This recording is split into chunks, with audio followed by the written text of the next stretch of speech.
Soal DHE yang harus parkir selama 1 tahun dan ini juga 100%, pandangan Anda sebagai pelaku usaha begitu ya, apakah ini kemudian akan menghambat investasi, pembelian mesin dan lain sebagainya, Pak? Pastilah, Iya. kita coba lihat ya dalam prakteknya, kita nggak bisa punya transaksi setahun sekaligus kan. Mungkin tiap minggu, mungkin tiap bulan, kemudian diparkir, terus kita mau biaya operasional dari mana? Oke. Misalnya untuk bayar karyawan, beli mesin, maintenance, kan itu perlu uang, ya. Tapi kan ada keringanan nih Pak dari pemerintah, Silakan. katanya yang soal pajaknya itu sudah termasuk dan lain sebagainya. Apakah ini kemudian membantu atau sebetulnya tidak ada efeknya?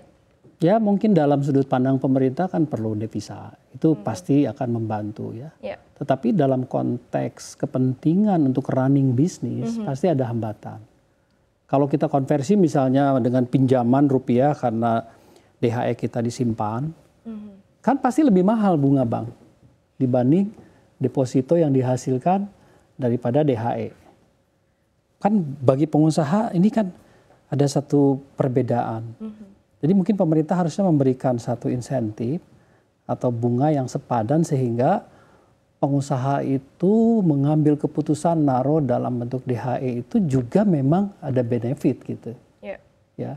Kalau kemudian DHE-nya disimpan dia misalnya jadi pinjam rupiah, rupiahnya kan lebih mahal bunganya. Betul. Terus di mana gitu objektifnya di situ kan pasti ada kerugian di sana.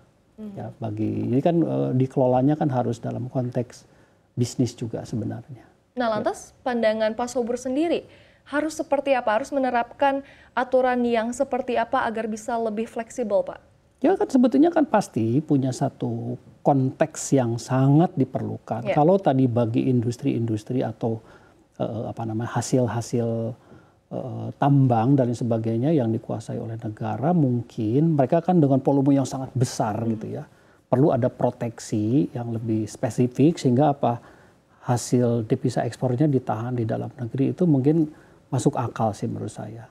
Tapi fleksibilitas itu kadang diperlukan. Mungkin mereka memerlukan biaya untuk membeli alat-alat yang berat, alat canggih untuk bisa membangun efisiensi di prosesnya kan. Kan itu pasti butuh dolar. Ya. Terus kalau dolarnya ditahan gimana? Kan jadi beli. Beli kan pasti mahal. Ya.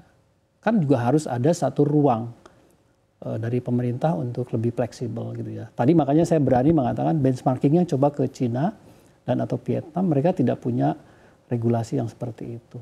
Mereka mendukung eksportir untuk mendapatkan dolar yang banyak, malah diberikan insentif. Ya, dalam arti mungkin penukaran dolar tertentu untuk hasil ekspor bisa diberikan satu kelebihan atau satu nilai khusus ya untuk bisa memotivasi mereka menjadi petarung di pentas global. Kan begitu harusnya. Baik, berarti maksud Bapak adalah semestinya pemerintah ini turut hadir mendukung industri yang sebetulnya memang perlu bantuan begitu ya Pak ya? Ya kan ini pasti punya dasar, punya latar belakang ya Ya. dari pemerintah. Makanya tadi konteksnya kalau ke industri kami di manufaktur khususnya mebel, kerajinan yang berbasis kreatif industri kan memang tidak menyasar. Itu ya, pemerintah berarti sudah punya satu konsep untuk membedakan. Ada industri yang memang dikenakan, ada yang tidak gitu ya. Itu kan sensitif banget tuh. Kalau itu diberlakukan untuk industri manufaktur, apalagi industri mebel yang padat karya, ada kesalahan besar dari pemerintah di situ. Pasti mereka juga punya kalkulasi.